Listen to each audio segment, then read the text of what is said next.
السلام علیکم ورحمۃ اللہ وبرکاتہ معزز ناظرین، امید ہے آپ سب خیریت سے ہوں گے۔ جیسا کہ آپ کے علم میں ہے کہ کل 28 فروری 2026 کو اسرائیل اور امریکہ نے مشترکہ طور پر ایران کے اوپر اٹیک کیا، اور اسی حملے کو جواز بنایا گیا کہ ایران جو ہے وہ نیوکلیئر پاور ہے، مطلب ایران نیوکلیئر نیوکس بنا رہا ہے،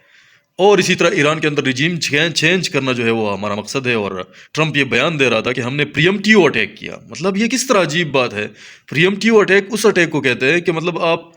کوئی دشمن ہے آپ کا اور آپ کو پتہ ہے کہ وہ آپ کے اوپر حملہ کرنے والا ہے، تو آپ بجائے خود کو بچانے کے خاطر آپ اس کے اوپر پہلے حملہ کریں، تو اس کو پریمپٹیو اٹیک کہتے ہیں۔ مطلب اسرائیل اور امریکہ نے یہ بیان دیا، ایران کے اوپر اٹیک کرنے کے بعد یہ بیان دیا کہ ہم نے پریمپٹیو اٹیک کیا ہے۔ ہم نے ایران کے اوپر اس لیے اٹیک کیا ہے کیونکہ ایران ہمارے اوپر اٹیک کرنا چاہ رہا تھا۔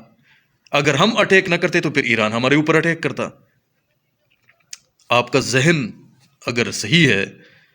تو آپ اس میں کوئی شک نہیں ہے، کوئی دو رائے اس میں رکھنی نہیں چاہیے کہ یہ ایک امریکہ اور اسرائیل کا ایک ایسا بہانہ ہے جس کی کوئی ضرورت ان کو تھی ہی نہیں۔ مطلب یہ اٹیک کرنا چاہ رہے تھے تو کر دیا، کسی کو مارنا چاہ رہے تھے دنیا میں کسی جگہ پر، کس کو بھی یہ لوگ مارنا چاہے تو اس کو اجازت ہے، مار سکتے ہیں۔ دنیا کے اندر کوئی قانون موجود نہیں ہے، ٹھیک ہے؟ جن لوگوں کو مارا گیا وہ تو شہید ہو گئے، وہ تو اللہ کے پاس چلے گئے، مطلب انہوں نے تو اپنا نظر پورا کر دیا۔ لیکن میں حیران ہوں اس بات کے اوپر کہ جو 57-58 اسلامی ممالک ہے اور ایک چھوٹا سا اسرائیل ہے اور اس کے ارد گرد 34-35 عرب ممالک ہے،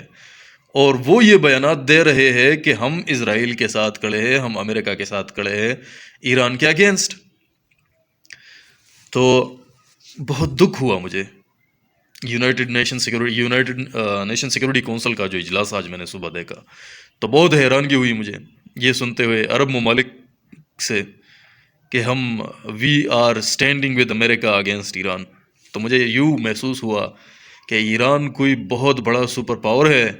اور یہ امریکہ کو ہٹ کر رہا تھا، اس لیے امریکہ نے پریمپٹیو اٹیک کیا۔ اور ڈونلڈ ٹرمپ نے اپنے اسپیچ میں کچھ اس طرح الفاظ ادا کیے کہ ہم نے امریکہ کہ یہ بہت وحشی لوگ ہیں اور ہم نے اپنے امریکن لائفز کو بچانے کے خاطر اس کے اوپر اٹیک کر دیا، اور اس کے اوپر انہوں نے فخر کی کہ ہم نے دوسرے ملک میں جا کر اس کے سربراہ کو مارا ہے۔ اور ایران کے لوگوں کو انہوں نے یہ سٹیٹمنٹ جاری کر دیا کہ دس از دا ہائی ٹائم کہ آپ اپنے ملک کو سنبھالیں، اور ہم نے جو کام آپ کے لیے کیا وہ آپ کو کرنا چاہیے تھا، لیکن ہم نے کیا اور آپ کا کام ہم نے آسان کر دیا، اب آ جائیں اور حکومت لے لیں۔ حیرانگی کی بات ہے، لیکن بعض لوگ یہ کہتے ہیں کہ مطلب یہ تو تڑ وڑ وار شروع ہونے والا ہے نا۔ ٹھیک ہے، تڑ وڑ وار اگر شروع ہونے والا ہے تو کس کے ساتھ شروع ہونے والا ہے؟ کون سے ممالک ہے جس کے اگینسٹ شروع ہوگا؟ میں تو چائنا اور رشیا کو بالکل بھی اسی سینری میں دیکھ ہی نہیں رہا ہوں۔ چائنا اور رشیا کو اگر آپ دیکھیں تو وہ امریکہ کے ملٹری مائٹ کا مقابلہ ہی نہیں کر سکتا۔ All over the places since the last 2-3 years America ہے، جس کے اوپر اٹیک کرنا چاہے اس کے اوپر اٹیک کرتا ہے، جہاں پہ رجیم چینج کرنا چاہے وہاں پہ رجیم چینج کرتا ہے۔ نہ تو مجھے کوئی اب رشیا کی کوئی پاور نظر آ رہی ہے، نہ کوئی مجھے چائنا کی سینری میں کوئی پاور نظر آ رہی ہے۔ اگر کل کو امریکہ ایران کے اندر بیٹھ جائے نا، ٹھیک ہے، تو ان کے بارڈرز کس کے ساتھ لگے ہوئے ہیں؟ ان کے بارڈر تو ظاہر سی بات ہے، ان کے بارڈر تو لگے ہوئے ہیں چائنا کے ساتھ۔ تو چائنا کے ساتھ لگے ہوئے تو چائنا کی کیا اسٹریٹجی ہونی چاہیے؟ مطلب 7 سمندر فار امریکہ آ کر یہاں پر آپ کو گھیر رہا ہے،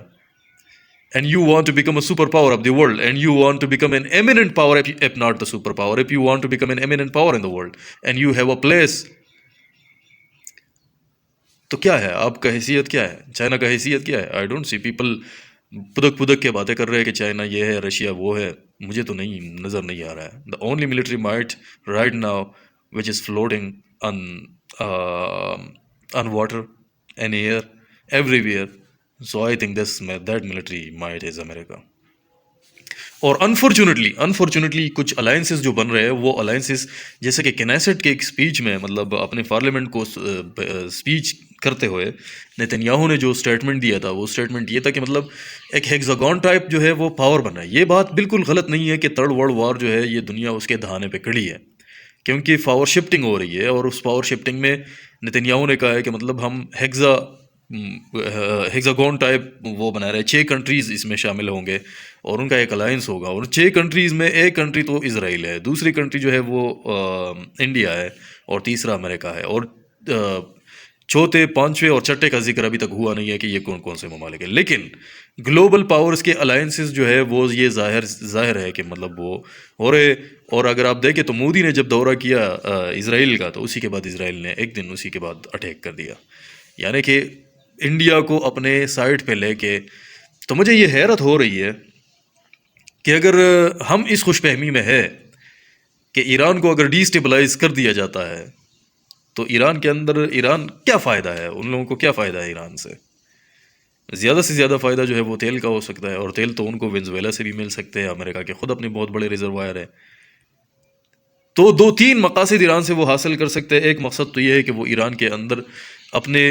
پریزنس کو، اپنے ملٹری انسٹالیشنز کو، اپنے بیسز کو قائم کرے، جس طرح کے دوسرے ممالک میں انہوں نے قائم کر دی ہے۔ پہلا مقصد تو ان کا یہ ہوگا امریکہ کا، کیونکہ چائنا کو اگر آپ نے ان کو رکھنا ہے، انسرکلڈ رکھنا ہے، تو کیا کرنا ہے، ان کے قریب بالکل بھی آنا ہے۔ اور دوسرا سب سے بڑی بات یہ ہے کہ سب سے مضبوط جو ملک ہے چائنا کے بارڈر پہ وہ پاکستان ہے، اور پاکستان کو ڈی اسٹیبلائز کرنے کے لیے انہوں نے بہت ساری چیزیں شروع کر دی ہے، جس طرح کہ سیستان بلوچستان جو کہ ایران کے اندر موجود ہے، اسی طرح کا وہی صوبہ ایکسٹینڈ کرتا ہے پاکستان کے اندر، اور پاکستان کے اندر آلریڈی انسرجنسی جو ہے وہ موجود ہے، آلریڈی وہ بلوچستان کے اندر BLA جو ہے، بلوچ لبریشن فرنٹ یا بلوچ لبریشن آرمی جو ہے وہ کام کر رہی ہے۔ ان کو کون سپورٹ کر رہا ہے؟ ظاہر سی بات ہے، دنیا کے سب سے شیطانی پاور جو آج دنیا کے روئے زمین کے اوپر موجود ہے، جن کے لیے کوئی قانونی حیثیت نہیں رکھتا، جن کے لیے انسانی حقوق کی حیثیت ہی نہیں رکھتے، جن کے لیے بچوں کا قتل کوئی حیثیت نہیں رکھتا، مطلب وہ چاہے جہاں پہ بھی قدم رکھ کے کس کو بھی قتل کرے، ان کی مرضی ہے بھائی، جس کو بھی چاہے جہاں پہ بھی چاہے وہ قتل کر سکتے ہیں، مار سکتے ہیں، یہ ان کی مرضی ہے۔ آیت اللہ خامنئی کو شہید کر دیا، تو اب اس کے بعد کیا ہوگا؟ مطلب یہ ایک سوال یہ بھی پیدا ہوتا ہے نا میرے ذہن میں، تو انہوں نے وہ کام کیا جو اپنا وعدہ انہوں نے کیا، وہ وعدہ پورا کیا، اور یہ پوری سزا جو ان کو مل رہی ہے یہ فلسطین کی وجہ سے مل رہی ہے۔ فلسطین کے اوپر یہ لوگ تھاپڑ توڑ حملے کر رہے تھے، کوئی بھی کڑا ہونے والا نہیں تھا، ایک بندہ جو کڑا ہو گیا فلسطین کے حق میں وہ یہی بندہ تھا، اور جب یہ کڑا ہو گیا تو اس کو یہ سزا مل گئی کہ ان کو شہید کر دیا گیا، ان کے ساتھیوں کو شہید کر دیا گیا، اتنی قربانیاں دی کہ ایران کی سورنٹی کو داؤ پر لگا دیا، اپنے سائنٹسٹ کو شہید کروایا، اپنے بہت سارے لوگوں کو شہید کروایا۔ پچھلی رات جو اٹیک کیا گیا ہے وہ تقریباً 200 سے زیادہ میرے خیال میں ان جنگی جہازوں نے اس میں شرکت کی ہے، اور یہ بتایا جا رہا ہے کہ مطلب ایران کے اسٹریٹجک اور ایران کے میزائل جو سٹاک فائلز ہیں ان کو بھی مارا گیا ہے، ان کو بھی ہٹ کر دیا گیا ہے۔ اور جس طرح ایران پہلے کہہ رہا تھا کہ ہم امریکن بیڑے جو ہے ان کو ہٹ کریں گے، تو امریکن شپس کو وہ کیوں ہٹ نہیں کر سکتے؟ میرے خیال میں ایران نے بہت لمبی جنگ کے لیے اپنے خود کو تیار کر دیا ہے، کیونکہ ایران کو 2003 کے بعد ایران نے اپنی تیاری شروع کی تھی، جب عراق کے اوپر ان لوگوں نے اٹیک کیا تھا، اور ایران تو بار بار یہ اسٹیٹمنٹ دے رہا ہے کہ مطلب جتنے ہمارے انڈر گراؤنڈ جو ہماری فیسلٹیز ہے، جو انڈر گراؤنڈ ہمارے ٹیکنالوجی ہم نے ڈیولپ کی ہے، ان کو امریکہ اور کوئی اور دوسرا کوئی بھی نقصان نہیں پہنچا سکتا۔ اور میں یہی دیکھ رہا تھا ان لوگوں کے ایک اسپوکس پرسن کا میں اسٹیٹمنٹ دیکھ رہا تھا کہ ایران جو ہے ابھی تک وہ صرف پرانے ہتھیار کو استعمال کر رہا ہے،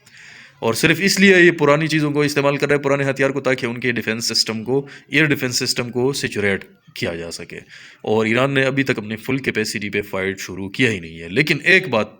بات ضرور ہے کہ بہت اعلیٰ قیادت کو شہید کروا دیا گیا ہے، تو یہ بہت دیکھنے والی بات ہوگی کہ ایران اگر ان کا چین آف کمانڈ جو ہے وہ باقی رہتا ہے، تو ایران تو پہلی مرتبہ یہ نہیں ہے کہ ایران پہلی مرتبہ جنگ میں گرا ہوا ہے۔ ایران کی تاریخ رہی ہوئی ہے کہ مطلب ایران لمبی جنگ کے لیے تیار ہے، اور تیاری کی ہے ایران نے،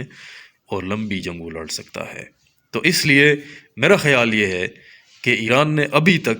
تک جو ہتھیار استعمال کیے ہیں وہ صرف وہ پرانے ہتھیار استعمال کیے ہیں، فل کیپیسٹی والے ہتھیار استعمال کیے نہیں ہے۔ نئے ہتھیار جو ایران نے بنائے ہیں، یا مطلب نئے میزائل جو سسٹم ہے، ان کو اگر استعمال کیا بھی ہے تو بہت چیدہ استعمال کی ہوگی، مطلب میرے خیال میں بہت زیادہ تو نہیں۔ اور جو ہتھیار انہوں نے رکھے ہیں وہ لانگ ٹرم فائٹنگ کے لیے رکھے ہیں، اور یقیناً اسی جنگ میں ایران یہ کوشش کرے گا کہ امریکہ کو اسٹریٹجیکلی بہت نقصان پہنچا سکے، اور اسی جنگ کو جتنا بھی لمبا کھینچا جائے، تو جتنا بھی یہ جنگ لمبا کھینچا جائے گا اتنا ہی اسرائیل اور امریکہ کا نقصان ہوگا۔ اور ابنائے ہرمز کو، جو ہرمز اسٹریٹ ہے تو اس کو تو بند کیا ہوا ہے، تو امریکہ یہ بھی کوشش کرے گا کہ مطلب اس کو آزاد کیا جا سکے کسی بھی طریقے سے، اور جب اس کو آزاد کیا جائے گا تو مطلب تب تک ایک دن کی نقصانات کو اگر آپ مطلب کاؤنٹ کریں تو یہ millions and billions of dollar کے نقصانات ہیں جو پہنچ رہے ہیں۔ اور ایران نے جو ابھی اسٹریٹجی اپنائی ہے، وہ اسٹریٹجی یہ ہے کہ وہ بیک وقت انہی جگہوں پہ اٹیک کر رہے ہیں جہاں پہ صرف اور صرف ملٹری ایسٹ نہیں ہے، وہاں پہ مطلب جتنی بھی اسٹریٹجک ایسٹ امریکہ کے جہاں پہ بھی موجود ہو، فار ایگزامپل یو اے ای کے اندر انہوں نے اٹیک کر دیے، اور بحرین اور یو اے ای جو ہے وہ اسپیسیفک ٹارگیٹس ہے ایران کے، مطلب یہاں سے میرے خیال میں جتنا بھی بہت زیادہ سپورٹ شاید کیا گیا ہے امریکہ کو تو اس اٹیک کو، تو اس لیے یہاں پہ بہت زیادہ ایران کا زور ہے۔ تو کوئی بھی جنگ جو ہے اس کی ایکسٹینشن جو ہے وہ تباہی لاتی ہے، جنگ نہیں ہونی چاہیے، لیکن میں ایک یہاں پہ میں داد دوں گا ایرانی عوام کو، جس طریقے سے وہ کھڑے ہو گئے ظلم کے خلاف، جبر کے خلاف، اور جس طریقے سے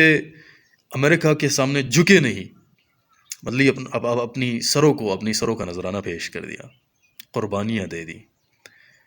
لیکن وہ غلامی انہوں نے ایکسیپٹ نہیں کی، اور نہ کرنے والی قوم ہے، کیونکہ ایران کی ایک ایسی تاریخ رہی ہے کہ ایرانی اپنی اسی 5000 سالہ تاریخ کے اوپر فخر کرتے ہیں، اور اسی لیے ٹرمپ نے بھی یہی کہا تھا کہ یہ بہت مضبوط لوگ ہیں، لیکن اپنے مقاصد کے لیے فار بزنس سیکٹر آپ نے معصوم جانوں کا کوئی پرواہ نہیں کیا۔ وہی مجھے یاد آ رہا ہے کہ ایپسٹین فائل میں جو آپ کا نام تھا وہ بجا تھا۔ ایپسٹین فائل میں کیا ہوا تھا؟ ایپسٹین فائل میں بچیوں کے ساتھ ریپ اور ان کی زندگیوں کو اکاڑنا، یہی کام آپ لوگوں نے اب کیا،